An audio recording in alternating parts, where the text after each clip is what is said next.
Selamat sore sahabat kebenaran dimanapun Anda berada. Kita bertemu lagi dalam acara kesayangan kita tentunya, yaitu Belilah Kebenaran dan Jangan Menjualnya.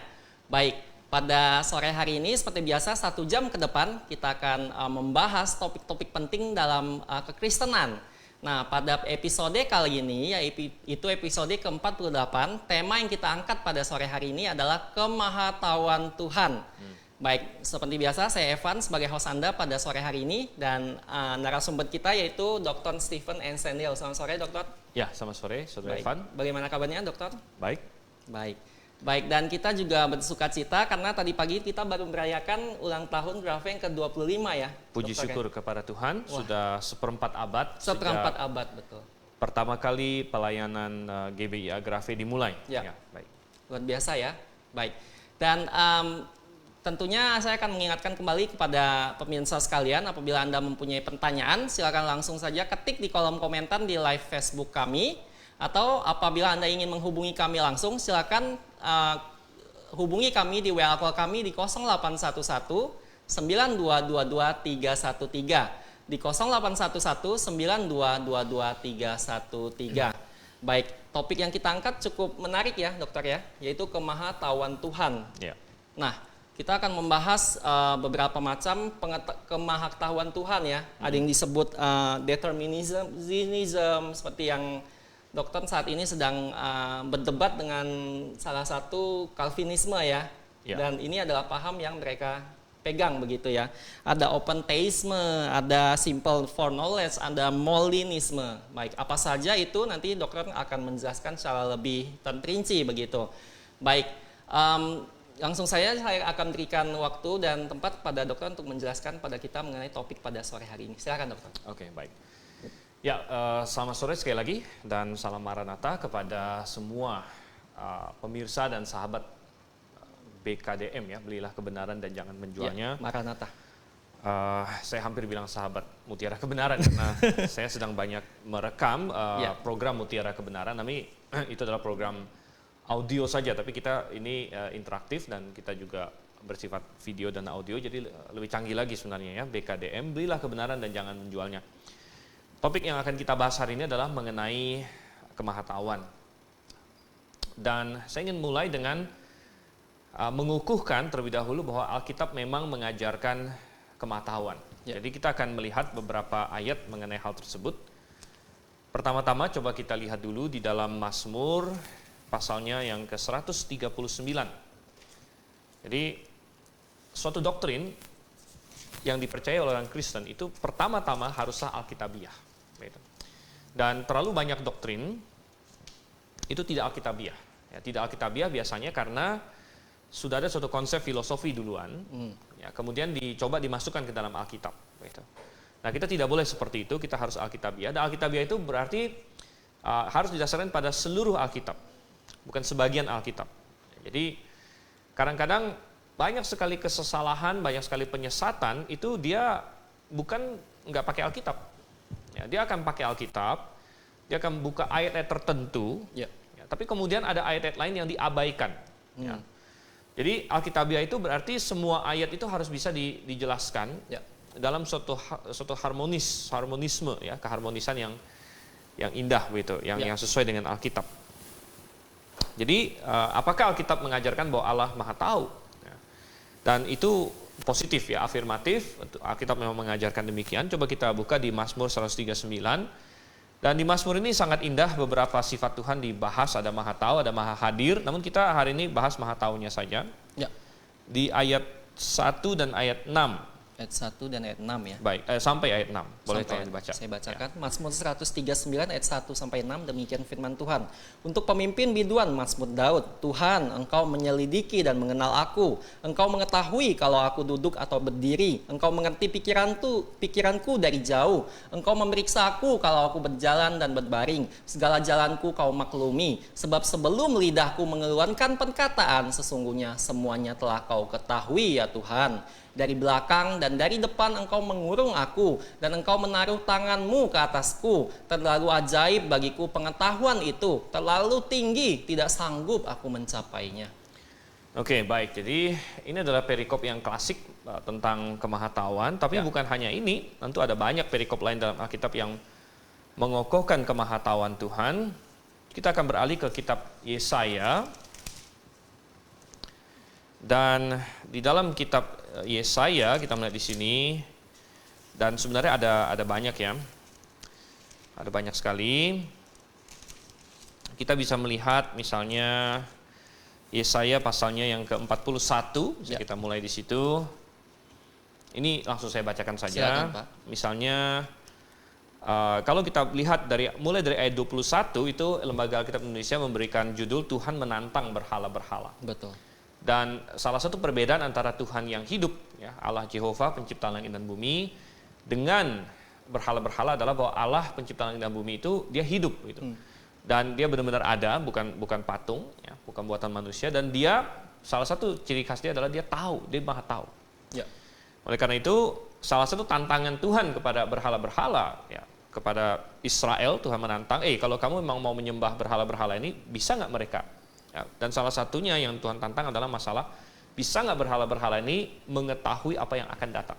Ya.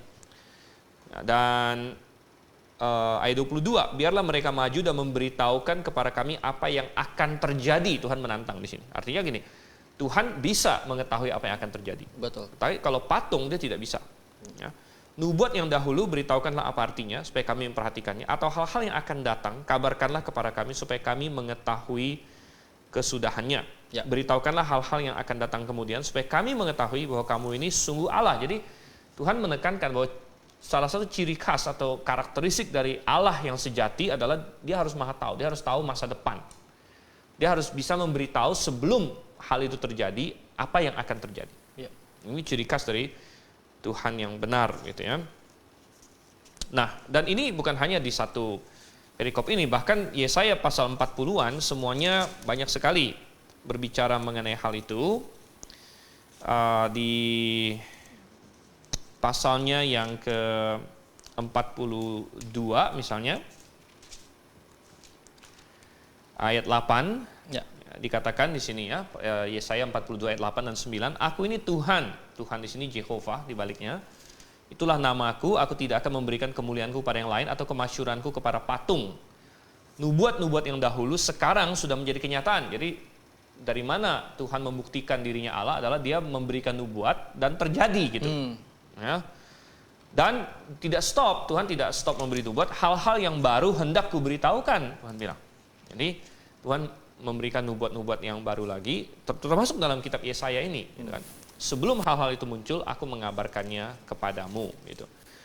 Jadi sangat jelas sekali, dan kita bisa terus berlanjut lagi di pasalnya yang ke 43, Ya. Yesaya 43, ya. Ini juga kalau di Yesaya 43 penekanannya pada Tuhan adalah penebus. Lalu kita masuk ke pasal 44 di sini ya. Nah, di pasal 44 kita melihat di sini mulai dari ayat 25 misalnya di sini ya. Ayat 25, akulah yang meniadakan tanda-tanda peramal pembohong dan mempermain-mainkan tukang-tukang tenung yang membuat orang-orang bijaksana mundur ke belakang dan membalikkan pengetahuan mereka menjadi kebodohan. Tadi di sebelumnya kita melihat Tuhan berkata, aku tidak akan membagi atau membiarkan kemuliaanku dibagi dengan orang lain. Dan kemahatauan ini Tuhan tidak akan share dengan orang lain, begitu ya. Dan Tuhan bilang, aku mempermainkan para peramal. Ya, dunia ini kan banyak peramal. Betul. Ada dukun, ada yang baik itu peramal-peramal yang tahayul maupun peramal-peramal apa semuanya. Hantu, ya. Ya, atau yang mau pakai science, atau mau pakai kartu, mau pakai crystal ball, apakah terserah. Ya. Dan semua itu ada hubungan dengan okultisme biasanya sebenarnya. Namun Tuhan berkata, aku mempermainkan mereka ya karena mereka tidak akan bisa memprediksi masa depan. Dan biasanya peramal-peramal ini dia bisa kadang benar, ya, wah, jadi sekali dua kali benar, tapi kemudian dia salah, begitu. Betul. Jadi Tuhan permainkan, begitu ya. Karena apa? Karena kemahatauan mengetahui masa depan itu adalah ranahnya Tuhan. Ya, tidak Tuhan berikan kepada manusia ataupun iblis. Ya, iblis pun tidak bisa mengetahui masa depan. Gitu. Dan Tuhan menguatkan ini dengan memberikan contoh, ya, masih di pasal 44 itu tentang Koresh, ya. Dan kita lihat di sini ayat yang ke-28. 28 ya. Ya, akulah yang berkata tentang Koresh. Ya, Koresh ini Koresi, ya, atau dalam bahasa Inggrisnya Cyrus. Ya.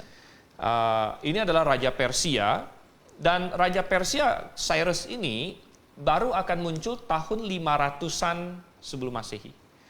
500-an sebelum Masehi, sedangkan kitab Yesaya ditulis sekitar 700 sebelum Masehi. Jadi kitab Yesaya ditulis sekitar 100 sampai 150 tahun sebelum Koreshi lahir bahkan. Luar biasa Pak ya. Ya, tetapi Tuhan sudah menyebut dia di sini. Jadi ini salah satu contoh Tuhan langsung memberikan bukti nyata dia ini Maha Tahu. Apa tidak terkaget-kaget Raja Koreshi. Nah, sebelum orangnya lahir, Tuhan sudah kasih tahu namanya, bahkan apa yang akan dilakukan. Ya. Yaitu Tuhan bernubuat di Yesaya 44 ayat 28 di sini. Akulah yang berkata tentang Koresh, dia gembalaku, segala kehendakku akan digenapinya, dengan mengatakan tentang Yerusalem, baiklah ia dibangun, dan tentang bait suci, baiklah diletakkan dasarnya. Jadi Tuhan berkata bahwa Tuhan akan memakai Koresh, seorang raja asing, raja Asyur. Ya, bukan Asyur ya, raja Persia. Persia ya, baik. Untuk mengizinkan Yerusalem dan bait suci dibangun kembali. Ini setelah pembuangan, kan dihancurkan oleh Nebukadnezar, gitu ya. Dan ini dilanjutkan di pasal 45. Jadi Tuhan ngomong lagi tentang Koresh, ya, pasal 45 ayat 1. Inilah firmanku kepada orang yang kuurapi, kepada Koresh yang tangan kanannya kupegang, supaya aku menundukkan bangsa-bangsa di depannya, melucuti raja-raja, supaya aku membuka pintu-pintu di depannya, dan supaya pintu-pintu gerbang tidak tinggal tertutup.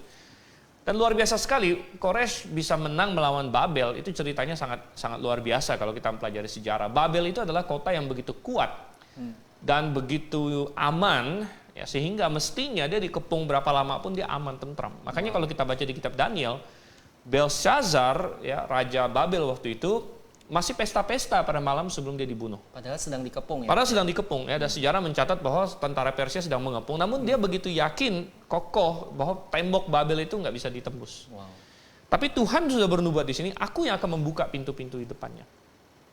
Dan ternyata benar, ya, bahwa mungkin karena kesombongan dan karena kecerobohan dan sebagainya, akhirnya orang Babel tidak waspada. Dan Koreshi punya taktik juga, dia suruh orangnya mengalihkan jalur sungai Efrat, ya. Sehingga sungai itu surut begitu, yang masuk ke Babel, dan mereka masuk dari sana. Gitu ya. Tapi intinya bahwa pintu yang begitu luar biasa dibuka oleh Tuhan bagi dia. Dan masih banyak yang lain sebenarnya. Gitu ya. Kita bisa melihat di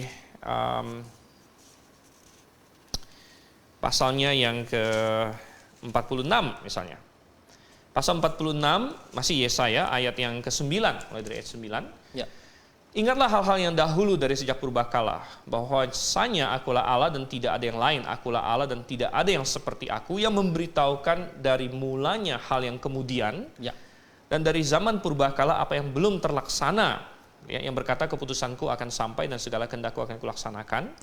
Ya. Jadi Tuhan sudah kasih tahu dari semula apa yang akan terjadi, begitu. Kemudian masih di pasal 48, coba kita lihat di sini ya. Ya, pasal 48. Dari sini juga kemahatauan Tuhan ditekankan, mulai dari ayat 3 bisa dikatakan di situ. Firman Tuhan, hal-hal yang terjadi di masa yang lampau telah kuberitakan dari sejak dahulu. Aku telah mengucapkannya dan telah mengabarkannya. Oke, kemudian dengan sekonyong-konyong aku melaksanakannya juga. Nah, semuanya itu sudah menjadi kenyataan. Ayat 4, oleh karena aku tahu bahwa engkau tegar tengkuk, keras kepala dan berkepala batu, maka aku memberitahukannya kepadamu dari sejak dahulu. Sebelum hal itu menjadi kenyataan, aku mengabarkannya kepadamu, supaya jangan kau berkata berhalaku yang melakukannya, patung pahatanku dan patung tuanganku yang memerintahkannya. Kau telah mendengar semuanya itu dan sekarang kau harus melihatnya, tidakkah kamu sendiri mau mengakuinya? Aku mengabarkan kepadamu hal-hal yang baru dari sejak sekarang, hal-hal yang tersimpan yang belum kau ketahui. Baru sekarang hal-hal itu diciptakan dan bukan dari sejak dahulu. Dan sebelumnya engkau tidak mendengarnya, supaya jangan engkau berkata, memang aku telah mengetahuinya. Engkau tidak mendengarnya ataupun mengetahuinya, juga telingamu tidak terbuka dari sejak dahulu, tetapi aku telah mengetahui bahwa engkau berbuat khianat sekeji-kejinya, dan bahwa orang menyebutkan engkau pemberontak sejak dari kandungan. Oke, jadi saya rasa cukup bagi kita, banyak sekali perikop yang sudah kita buka di sini untuk membuktikan bahwa Alkitab mengajarkan bahwa Allah Maha Tahu. Gitu ya. Nah, saya rasa ini bukan sesuatu yang mengagetkan. Saya rasa banyak orang Kristen sudah diajar dari awal bahwa Allah memang Maha Tahu. Tetapi yang saya ingin bahas lebih lanjut lagi adalah bagaimanakah orang Kristen memahami kemahatauan Tuhan, bagaimana caranya Allah bisa Maha Tahu, plus kita bisa bilang hubungannya dengan kebebasan manusia. Ya, karena ini yang sering dipertanyakan oleh orang. Kalau Allah Maha Tahu, jadi Allah sudah tahu apa yang akan kita lakukan, apa yang Anda akan lakukan, semua orang akan lakukan. Kalau Allah Maha Tahu, bisakah manusia tetap bebas, bisa memilih gitu? Betul. Free will ya Pak. Jadi kalau misalnya Tuhan tahu hari ini saya bakal pakai dasi putih, misalnya, ya, mungkin nggak saya sebenarnya pilih dasi warna lain? Bisa nggak saya pilih dasi warna merah sebenarnya? Gitu.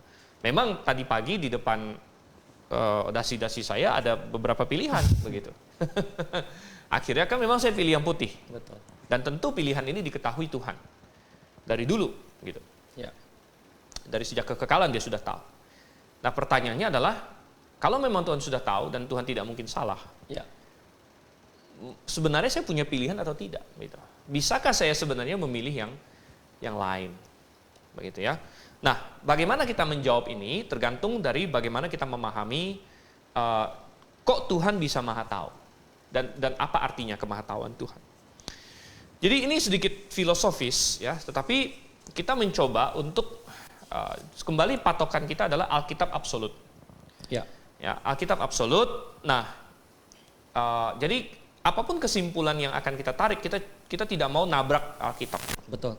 Nah, ini patokannya. Oke, dan beranjak dari situ kita bisa berkata bahwa ada beberapa model atau beberapa teori yang dikembangkan atau beberapa kepercayaan mengenai kemahatauan Tuhan. Ya. Yang pertama adalah saya mulai dari yang mungkin ini ya klasik itu. Jadi kemahatauan Tuhan dalam pandangan Calvinisme misalnya. Betul. Dalam pandangan Calvinisme berpegang kepada determinisme. Betul. Apa itu determinisme? Determinisme berarti bahwa Tuhan sudah menentukan segala sesuatu. Ya. Tuhan sudah menentukan segala sesuatu. Jadi semua yang terjadi itu Tuhan dekretkan, Tuhan tentukan. Ya. Termasuk pilihan manusia, termasuk pikiran manusia, perbuatan manusia, itu semua Tuhan tentukan. Ya. Nah, Calvinisme seringkali masih mau berkata bahwa mereka percaya kehendak bebas. Ya. Tetapi kehendak bebas yang mereka anut ini bukan kehendak bebas yang biasa kita pahami. Jadi mereka punya istilah khusus untuk itu, mereka sebut itu compatibilis free will, gitu ya, atau kehendak bebas versi compatibilis. Bisa dijelaskan lebih sedikit, Pak? Ya, compatibilis itu artinya ditetapkan tapi masih bebas, gitu. Ditetapkan tapi masih bebas. Jadi dibilang kompatibel. Baik. Bahwa ditetapkan kompatibel dengan bebas. Baik. Nah, tentu ini membuat kita ragu sebenarnya ya. Artinya masa sih bisa begitu? Ya. Tapi biasanya mereka menjelaskannya begini. Walaupun Tuhan sudah tetapkan, tapi masih dilakukan dengan senang, gitu. Dilakukan dengan rela oleh orang tersebut, gitu ya. Namun sebenarnya ini tidak masuk karena toh kerelaan dia juga Tuhan tentukan kok, begitu. Betul. Karena kan Tuhan tentukan semuanya, gitu kan. Betul. Kerelaan dia juga Tuhan tentukan. Jadi itu tidak ubahnya Tuhan program. Ya, Calvinis sering protes kalau kita bilang robot, gitu ya. Betul. Ya, tapi ini manusia itu benar-benar nggak lebih dari robot yang sangat canggih sebenarnya. Yang bisa merasa, bisa memutuskan, tetapi keputusannya udah diprogram sebenarnya, gitu. Jadi dia kira dia memilih dengan bebas, tapi sebenarnya udah diprogram, gitu kan? Nah, tetapi Calvinis berdalih bahwa kalau Tuhan Maha Tahu, maka mau nggak mau sudah harus ditetapkan. Jadi itu salah satu argumen mereka bahwa mereka percaya determinisme karena kemahatauan. Jadi dalam dalil Calvinisme adalah Kalau Tuhan Maha Tahu, maka Tuhan sudah menetapkan. Karena kemahatauan Tuhan itu menetapkan. Ya. Itu menetapkan. Atau dengan kata lain, mereka juga bisa berkata bahwa Tuhan bisa Maha Tahu karena Dia menetapkan. Gitu. Karena Tuhan tetapkanlah, makanya Dia Maha Tahu, begitu. Ya, jadi sebenarnya dalam skema ini kelemahannya adalah dia tidak ada kebebasan, Sama sekali tidak ada ada kebebasan. Ya. Namun sebenarnya itu sekunder, sekunder ya, karena masalah kebebasan ada atau enggak itu sekunder. Yang lebih parah adalah sebenarnya menyerang karakter Allah yang lain. Betul. Yaitu kebaikan, keadilan, dan kemahakasihan Dia. Ya. Karena kalau begitu berarti Tuhan menetapkan semua dosa. Ya. Nah ini menyerang kemahasucian Tuhan. Kemahasucian Tuhan. Ya. Kenapa Tuhan yang Maha Kudus mau menetapkan dosa? Ya. Mau menetapkan, oh kamu manusia berdosa. Gitu kan? Nah, dan kita bilang bahwa menyerang juga, ya, kita bilang kemahakasihan Tuhan. Ya. Gitu ya. Kenapa Tuhan tetapkan orang tersebut untuk berdosa, kemudian Tuhan tetapkan dia untuk binasa. Betul. Begini ya. Jadi itu semua Tuhan tetapkan begitu. Ya. Baru kemudian setelah pertimbangan masalah serangan terhadap karakter Tuhan, baru pertimbangan selanjutnya adalah masalah kebebasan sebenarnya. Jadi kebebasan sekunder. Artinya begini, kalau kita hidup di dunia yang nggak ada dosa sama sekali dan semuanya perfect, saya nggak ada masalah dengan determinisme. Betul. Ya nggak apa-apa sih semua ditentukan Tuhan. Ya karena di dunia itu tidak ada dosa. Namun kita hidup di dunia yang ada dosa, banyak dosa malah. Nah, dan kita bersikukuh bahwa manusia itu bebas. Karena hanya dengan kebebasan manusialah kita berkata, makanya dosa itu bukan berasal dari Tuhan. Ya. Begitu. Melainkan dari manusia yang menyalahgunakan kebebasan yang Tuhan berikan. Begitu. Ya, jadi artinya kenapa saya sangat menekankan bahwa manusia itu harus bebas. Bukan karena saya begitu cinta kebebasan itu sendiri juga begitu. Ya.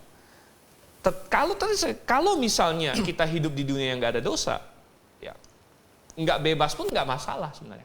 Tapi karena kita hidup di dunia yang sudah penuh dengan dosa, kita bertanya dosa ini dari mana? Ya. Begitu. Apakah Tuhan yang maha baik, ya, maha suci, maha kudus, Dia yang bikin semua ulah ini? Betul. Dia yang mengakibatkan, Dia yang menetapkan, Dia yang memprogramkan semua kekacauan di dunia ini. Nah kita bilang tidak. Nah kalau tidak datang dari mana? Begitu. Pasti ada agennya, ya kan? Betul. Nah agen ini, apakah dia bertindak di bawah program Tuhan? Ya sama aja kalau gitu, sama juga bohong. Betul. Ya sudah ditetapkan. Kan? Makanya kita bilang tidak, agen ini yaitu iblis atau manusia atau apapun juga ya. Mereka pasti Tuhan berikan kebebasan. Ya, kebebasan yaitulah free will itu. Ya. Nah, jadi Calvinisme atau determinisme nabrak itu. Tapi tadi kita bilang dalam determinisme Tuhan mengetahui karena Dia menetapkan. Ya. Tapi itu juga nabrak dengan ayat-ayat yang berhubungan dengan kemahatauan tadi. Misalnya tadi kita buka Mazmur 139 ayat 1. Ya, bagaimana dikatakan di situ tadi Mazmur 139 ayat 1 tentang kemahatauan Tuhan? Tuhan, Engkau menyelidiki dan mengenal aku. Loh, Tuhan menyelidiki dan mengenal manusia. Ini tidak cocok dengan kemahatauan karena menetapkan. Ya. Kalau Tuhan menetapkan, maka Dia tahu, nggak usah diselidiki. Betul. Begitu kan? Ya. Karena sudah Tuhan tetapkan, artinya gini, sudah Tuhan program gitu. Kamu bakal bikin A, bikin B, bikin C, bikin apapun, itu sudah Tuhan program semuanya. Jadi buat apa diselidiki? Betul. Tapi Alkitab mengatakan engkau menyelidiki aku. Berarti aku punya suatu kebebasan. Nah, tapi kebebasan ini datang dari Tuhan, artinya Tuhan yang kasih kebebasan. Jadi bukan berarti Tuhan jadi nggak berdaulat gitu. Ya.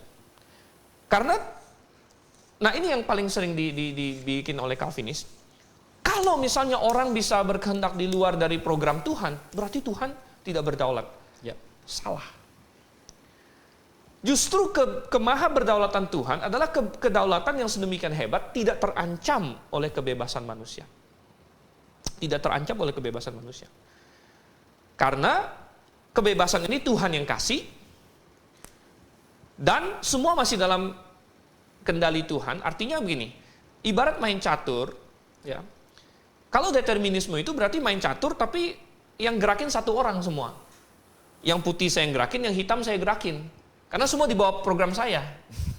Jadi kalau tiba-tiba menang, skakmat gitu kan. Ya, nggak heran gitu. Main sendiri ya. Main sendiri gitu kan. Ya. Jadi Tuhan sudah program semuanya, itu kayak orang main catur, dia main sendiri. Betul. Ya. Menang pun sebenarnya tidak begitu luar biasa amat. Tapi saya percaya Allah yang maha berdaulat, yang kedaulatan Tuhan tidak terancam oleh kebebasan manusia. Malah kebebasan itu Tuhan yang kasih. Ya. Tuhan kasih, oke, kamu bebas, silakan, kamu pilih. Tapi ada konsekuensi, Tuhan bilang. Ada konsekuensi. Dan mau bergerak bagaimanapun, mau istilah catur itu mau dia main bagaimanapun, Tuhan sudah di bawah ini, di bawah kemahabijaksanaan Tuhan, di bawah kedaulatan Tuhan, itu nggak lari dari perhitungan Tuhan. Ya. Begitu. Dan Tuhan punya cara untuk menghadapi apapun yang manusia lakukan, termasuk memberi hukuman, termasuk menyelamatkan dan lain sebagainya. Ya. Nah itu lebih hebat gitu. Itu kedaulatan yang lebih hebat, yang walaupun ada manusia dikasih kebebasan bisa menentang Tuhan, namun ujung-ujungnya tetap Tuhan yang kehendak Tuhan yang jadi, yang menang gitu kan. Program Tuhan yang menang dan kemuliaan Tuhan yang menang. Walaupun manusia dikasih kebebasan yang real gitu ya. Jadi ini lebih masuk akal ya, Pak? Lebih masuk akal begitu. Kemudian kita lihat lagi di dalam Yesaya yang tadi banyak kita buka. Ya. Ayat-ayat ini jadi tidak masuk akal kalau misalnya determinisme itu benar. Kalau Allah maha tahu karena dia menentukan. Betul. Jadi nggak masuk akal. Mengapa? Kalau kita perhatikan semua ayat-ayat yang Tuhan taruh ini adalah untuk meyakinkan Israel supaya tidak menyembah berhala tapi menyembah Tuhan gitu. Ya. Tuhan sampai pakai argumen. Patung kamu itu bisa nggak sih kasih tahu kamu? Betul. Nggak bisa kan? Nih aku bisa kasih tahu. Begini. Jadi Tuhan berargumen.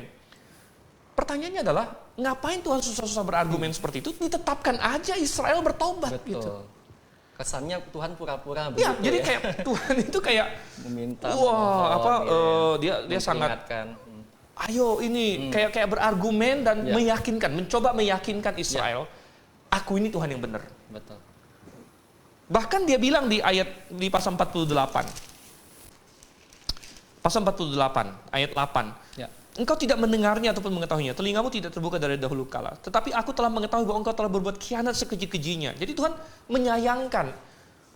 Tapi kita bertanya, kalau memang sudah Tuhan tetapkan semuanya, loh ini berarti kan Tuhan yang tetapkan. Bahwa kamu berbuat khianat, bahwa kamu tegar tengkuk, bahwa kamu pemberontak dari sejak kandungan, itu kan Tuhan yang tetapkan. Ngapain Tuhan marah-marah gitu di sini?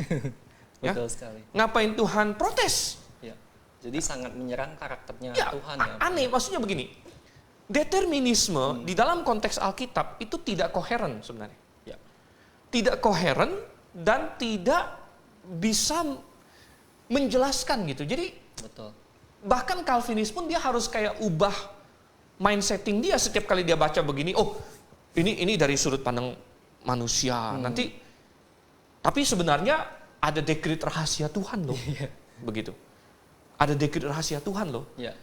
Jadi lucu sekali, ya saya masih ingat dalam perdebatan yang tadi disinggung dengan Pak MYM. Ya, silakan. Dia menuduh non-Calvinis seperti saya, katanya Tuhannya lemah, karena punya keinginan, tapi nggak tercapai katanya. Saya sangat heran, sebenarnya, ya saya kan bilang, justru Calvinis yang aneh, ya, karena keinginan Tuhan dengan keinginannya nabrak begitu. Ya. Misalnya Tuhan bilang di Alkitab sama Israel, jangan menyembah berhala. Betul. Tapi Israel menyembah berhala. Nah, kalau semua ditetapkan Tuhan, berarti dia menyembah berhala kan ditetapkan Tuhan. Ya. Sehingga Calvinis biasanya dia punya cara, dia bilang begini, ada kehendak Tuhan yang nyata, ada kehendak Tuhan yang rahasia katanya. Oh, begitu ya? Iya, biasanya penjelasannya yang saya baca di buku-buku Calvinis. Ya. Tuhan punya kehendak yang dia nyatakan, kehendak yang jelas itu dalam Alkitab. Misalnya jangan menyembah berhala. Tapi dia punya dekret rahasia gitu. Artinya dia punya ketetapan rahasia dia bahwa dia tetapkan Israel menyembah berhala misalnya. Nah, sehingga ini nabrak gitu. Kok Ya. keinginan Tuhan yang dinyatakan dengan keinginan Tuhan yang rahasia nabrak. Dan jadi nggak masuk akal gitu. Sangat tidak masuk Sangat akal. tidak masuk akal. Nah, saya menjelaskannya adalah bahwa keinginan Tuhan bukan kalah dengan kehendak manusia. Keinginan Tuhan mengalah kepada keputusan Tuhan sendiri. Ya. Keputusan Tuhan apa? Keputusan Tuhan untuk memberikan kebebasan. Ya. Ya. Nah, jadi kalau Tuhan memang berdaulat, kalau kita percaya Tuhan itu berdaulat, apakah Tuhan boleh memberikan kebebasan? Nah, kita mestinya boleh kalau dia berdaulat. Betul. Oke, jadi itu satu model tentang kemahatauan yang kita bahas, determinisme. Determinisme ya. Dan itu kita lihat tabrak dengan ayat. Ayat, tabrak dengan konsep segala macam. Jadi kita tolak determinisme.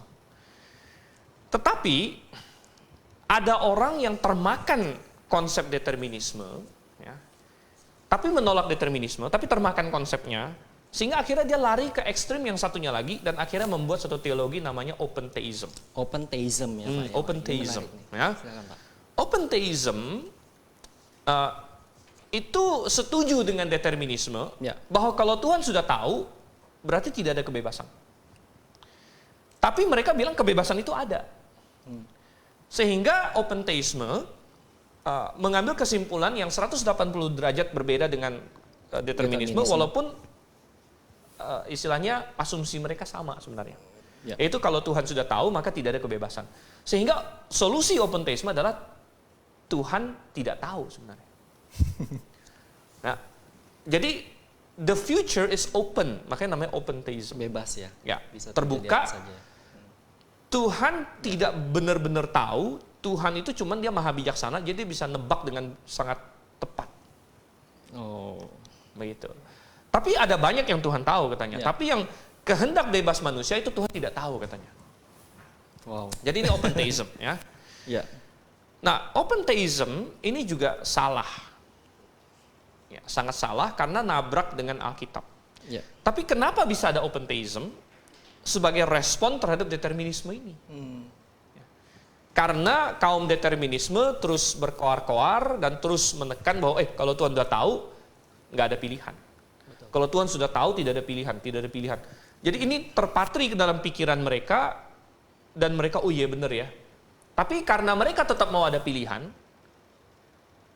maka yang dikorbankan adalah kemahatauan Tuhan. Ya. Jadi masalahnya sama, solusinya beda. Karena premis dasarnya salah gitu.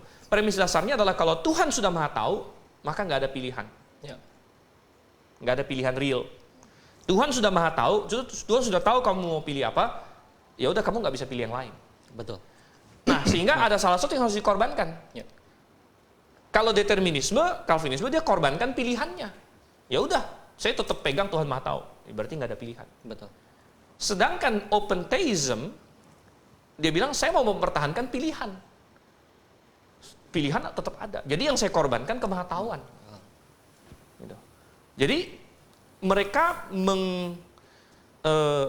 istilahnya mendefinisikan ulang kemahatauan. Ya. Sehingga mereka bilang definisi maha tahu mereka. Jadi sama. Tadi Calvinis mendefinisikan ulang kehendak bebas. Ya. Ya kan? Ya. Jadi ya. kita bisa lihat ini sangat jelas sebenarnya. Calvinisme mendefinisikan ulang kehendak bebas. Sehingga walaupun ditentukan tetap bebas dia bilang. Loh, kita bilang aneh. Sudah ditentukan tapi bebas. Ini nggak masuk gitu. Ya, ya. Nah, open theisme sama, cuman yang didefinisikan ulang adalah kemahatauan. Dia bilang walaupun Tuhan tidak tahu tapi maha tahu. Kita bilang ini juga nggak nyambung gitu. Jadi mereka mendefinisikan kemahatauan itu begini, Tuhan sudah tahu semua yang bisa diketahui. Ya. Dan pilihan bebas manusia nggak bisa diketahui katanya. Wow. Nah, jadi tidak maha tahu dong Pak. ya sebenarnya tidak maha tahu, tidak maha gitu tahu, kan. ya. Tapi mereka kan permainan istilah. Betul. Permainan istilah. Jadi Tuhan sudah mengetahui semua yang bisa diketahui katanya. Ya. Tapi ada yang nggak bisa diketahui loh. Ya, yaitu pilihan bebas manusia nggak bisa diketahui katanya. Oke. inilah permainan kata-kata, Ya. mau tetap bilang maha tahu, padahal sebenarnya nggak maha tahu. Sama dengan Calvinis, mau bilang kehendak bebas, sebenarnya bukan kehendak bebas. Begitu kan? Ya, jelas Pak. Tapi kita menolak open theism. Ya, menolak open theism karena nabrak dengan Alkitab juga. Ya. Ya, nabrak dengan Alkitab, di mana nabraknya di mana? Oh, di mana-mana, gitu ya. Nabrak di mana-mana. Nggak usah jauh-jauh. Tuhan bilang tadi Mazmur 139, coba kita lihat. Ya. Mazmur 139, ya, jadi nabrak semua. Ayat. Yang tadi kita baca, ya. Oh ya, Misalnya ayat 1 ya Pak. ayat 4. Ayat 4. Sebelum lidahku mengeluarkan perkataan, semuanya telah kau ketahui. Wow. Jadi sebelum lidahku ngomong, engkau sudah tahu. Jadi Tuhan sudah tahu kita mau ngomong apa, saya mau bicara apa ini Tuhan sudah tahu. Ya. Sebelum saya ngomong. Nabrak ya Pak ya. Ya. Bagaimana ini bisa? Karena begini, mestinya apa yang saya mau ngomong ini kan pilihan saya. Betul. Ya.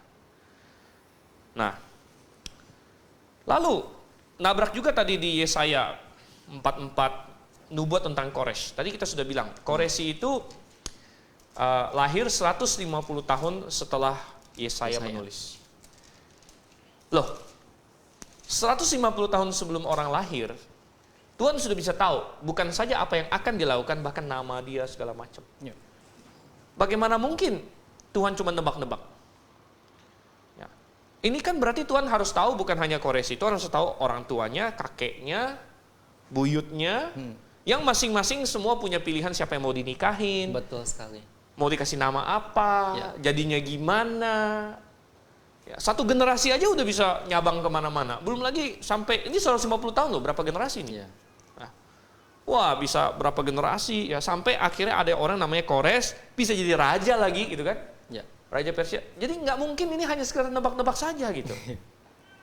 Nggak mungkin. Dan ada banyak sekali nubuat. Nubuat tentang Mesias begitu banyak dalam Alkitab. 300 nubuat. Ya. Jadi nggak mungkin open theism itu benar. Ya. Tuhan benar-benar harus maha tahu. Jadi yang jatuh di kedua ekstrim ini tidak mungkin benar ya Pak? Tidak ada yang benar. Ya. Gitu ya. Tidak ada yang benar.